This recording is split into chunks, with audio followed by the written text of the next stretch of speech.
My name is Jason, and this is Just Watches.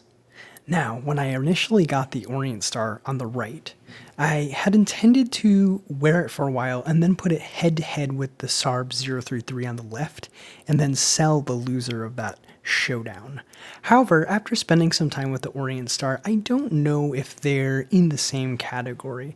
The Sarb is such a classically styled dress watch. It's sort of a do-it-all watch, where the Orient Star is also a dressy sports watch, but it's a little bit more out there with the power reserve and the gold accents and the open heart, that maybe it's not a replacement for the Sarb.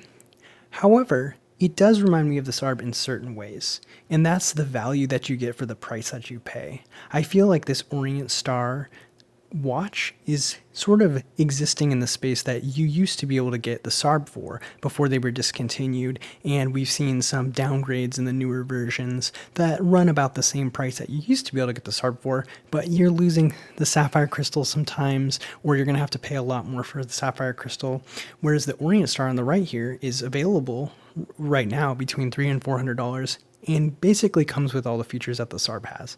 So I do want to compare them just to show you that similarity between the two at the price point. So let's start with the cases. I've always liked the case on the Sarb. You have this high polished side that kind of steps up to this brushed finish. That's another layer up on the case of the watch.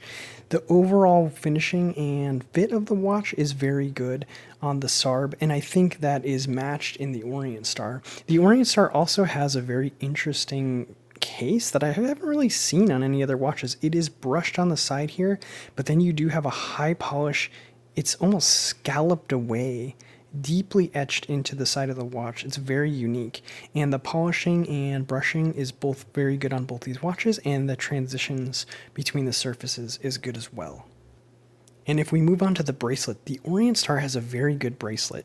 The end links are solid. The integration is really good. There's not a gap that's bigger, like on the Sarb, between the end link and the first link of the watch. The links are very well finished. You have these nice rounded surfaces on the links as you move down. And then you do have a milled out clasp. And you do have 3 micro positions, which is one more micro position than the Sarb, which sometimes can make all the difference in the world. The Sarb bracelet is also nice, but I just have a couple of problems with it. There's a pretty big gap between the first link and the rest of the links of the watch that always sort of bothered me. And then, as I mentioned, you only have 2 micro positions, which can make it hard to get the proper fit on this watch. You do have a fully milled clasp, though. Unfortunately, both of these watches suffer from a pretty big gap in the end of the bracelet there. They're about the same size. The Sarb one might be slightly bigger. It's just not flush to the case. You know, that's not that big of a deal. It's going to be on the back of the watch. You're not really going to notice that, but it is just something that it's something you can note about the overall finish and fit of the watch itself. They did a good job on both of these crowns. The Seiko crown has this deeply etched S that I really like, but the Orient Star crown is also signed and then also has this additional layer, this like stepped area before the actual part of the crown that has the knurling on it. It's a little bit fancier in that way than the Seiko crown, but the Seiko crown, the S is much more deeply etched than the kind of the Orient Star logo, but both these crowns are nice, and I always appreciate a signed crown. Now, both of these watches feature sapphire crystals. The Orient Star does say it has an anti-reflective coating, and I think that is true. It's a little bit less reflective. The Sarb has always had a very kind of reflective dial, and that's one of the downsides. It's kind of a smudge magnet. I think sapphire crystals in general are kind of smudge magnets, but I do find myself always polishing the Seiko and maybe not so much on the Orient Star. They both have really well finished dials, hands, and indices. The Sarb has that classic sewing needle second hand that I just love.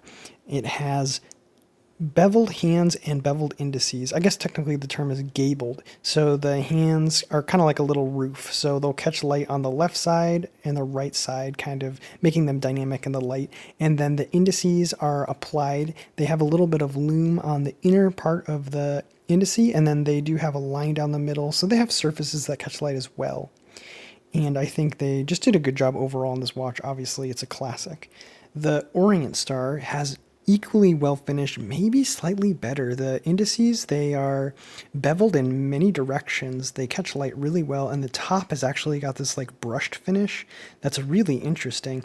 And then the hands have 3 finished surfaces. You can see they catch light on both of the polished sides, but then the middle part there is kind of lighting up on the minute hand is all brushed. So they catch light in really interesting ways. And then of course they also have lume down the middle, and there's lume on the hands of the Sarb2, and that just kind of helps, especially when you're against a dark dial. Sometimes if the light hits it in a certain way, you'll lose the hands, but that white lume helps it stay legible in a lot of lighting conditions. And then you just have a lot going on with the Orient Star, with the open heart and the power reserve. And even the power reserve hand is gabled, so it reflects light on one side or the other. So a lot of attention to detail and a very well executed hands, indices, and dial on both of these watches.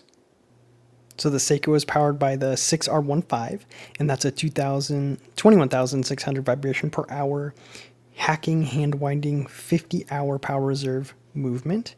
And you know, at the price you get in a Sarb, they put these in a lot of their higher end movements as well. It's been replaced by the 6R35 in some cases, which has a 70-hour power reserve. But at the price you can get the Sarb at, it was kind of a steal to get the 6R15 in that movement. A lot of the watches that have a 6R15 now are being priced at a much higher price point. So it represented a lot of value. You also have a 50-hour power reserve in the Orient Star, and this is their F6R42. It's also 21,600 vibrations per hour, and it does have some decoration as well.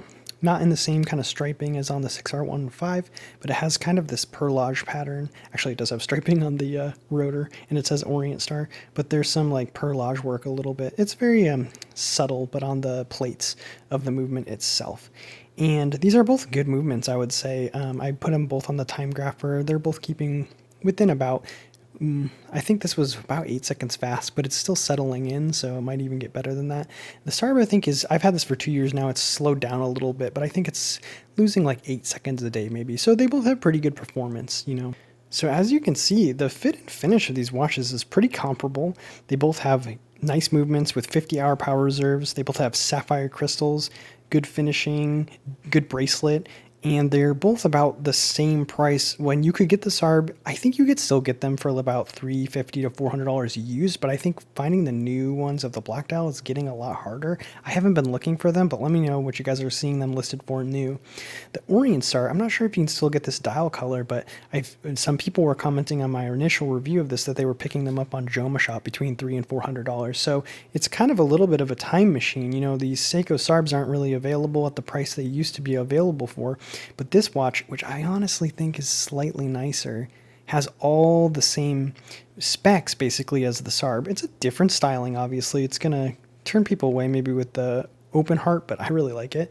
But it's basically the price that you used to be able to get the Sarb for with all the same features. So I think you should really start considering Orient Star if you haven't looked at them before and you're lamenting kind of Seiko's movement to higher price points for all of their watches, it seems.